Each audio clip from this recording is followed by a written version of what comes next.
തോറ്റുപോയെന്നിരിക്കാം, ചെങ്കോട്ടയിലേക്കുള്ള വഴിവീഥിയിൽ ഇടറി വീണെന്നുമിരിക്കാം. പക്ഷെ കാവിപ്പടയുടെ നെഞ്ചിലൂടെ ഒരു കൊള്ളിയാൻ മിന്നിയിട്ടുണ്ട്.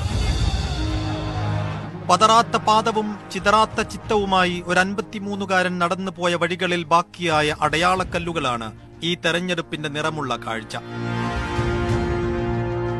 കാവിമാഞ്ഞ വഴിയോരങ്ങളിൽ തെളിഞ്ഞുവന്ന നീലക്കല്ലുകൾ രാഹുലിന്റെ നെറ്റിയിൽ പൊടിഞ്ഞ വിയർപ്പു കണങ്ങളാണ്. നിരാശയുടെ നിലയില്ലാ കയത്തിൽ നിന്ന് കോൺഗ്രസിനെ പിടിച്ചുയർത്തിയ രാജകുമാരൻ. വീണും എണീറ്റ് നടന്നും മുന്നോട്ടാഞ്ഞും പാകം വന്നൊരു രാഹുൽ ഗാന്ധിയാണ് ഈ തെരഞ്ഞെടുപ്പ് ബാക്കിയാക്കുന്ന ശ്രദ്ധേയ കാഴ്ചകളിലൊന്ന്. 2019 52 സീറ്റുമായി പാടെ തകർന്നു പോയ പാർട്ടിയുടെ നേതൃപദവി ഉപേക്ഷിച്ച് പുറത്തേക്കിറങ്ങിയതാണ് രാഹുൽ. പിന്നീട് നടന്നു തീർത്ത ചവിട്ടടികൾക്ക് രാജ്യത്തിന്റെ മനസ്സിൽ കണക്കുണ്ട്. ചേർത്തുപിടിച്ച ഹൃദയങ്ങൾക്കും എണ്ണമുണ്ട്. രാജ്യം കണ്ടിരിക്കെയാണ് അയാളുടെ താടിരോമങ്ങളിൽ നരവീണത്.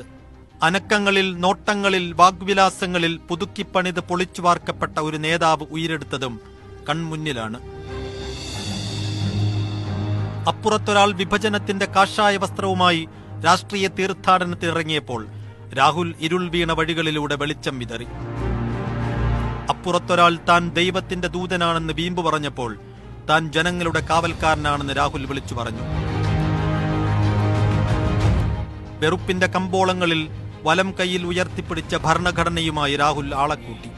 ഇന്ത്യയുടെ മതേതര മനസ്സിനേറ്റ മുറിവുകളിൽ അയാളുടെ പൊടിമരുന്നുകൾ ഫലം കണ്ടു. ഒറ്റയ്ക്ക് കയറി ചെല്ലാനാകാത്ത ഇടങ്ങളിൽ പുതിയ കൂട്ടുകളുണ്ടായി. യുപിയിൽ അഖിലേഷും ബീഹാറിൽ തേജസ്വിയും മഹാരാഷ്ട്രയിൽ ഉദ്ധവും രാഹുലിന്റെ ഇടവും വലവും കാവൽ നിന്നു. ഇന്ത്യൻ രാഷ്ട്രീയം കണ്ട ഏറ്റവും വലിയ അതിശയ ചിത്രമായി പ്രതിപക്ഷ നേതാക്കൾ ഒന്നിച്ചിരുന്നപ്പോൾ അതിന്റെ കേന്ദ്രബിന്ദുവായി രാഹുൽ നടുക്കിയിരുന്നു. യുപിയിലും രാജസ്ഥാനിലും ഹിന്ദി ഹൃദയഭൂമിയിലും അതിന്റെ പ്രകമ്പനങ്ങൾ ഉണ്ടാകുന്നു. ഒടുക്കം പുതിയ പാർലമെന്റ് മന്ദിരത്തിൽ പഴയ മോദി തന്നെ കഷ്ടിച്ച് മുന്നിൽ കയറിയിരിക്കുമ്പോൾ നേർക്കുനേർ പടവെട്ടാനൊരുങ്ങി പുതിയ പ്രതിപക്ഷ നേതാവുണ്ടാകും. അയാൾക്കൊപ്പം കരുത്തുള്ള പുതിയ ചേരി ഉണ്ടാകും. ഇനിയാണ് മോദിയും BJPയും ഭയക്കേണ്ടതെന്ന് കോൺഗ്രസ് മുന്നറിയിപ്പ് നൽകുന്നു.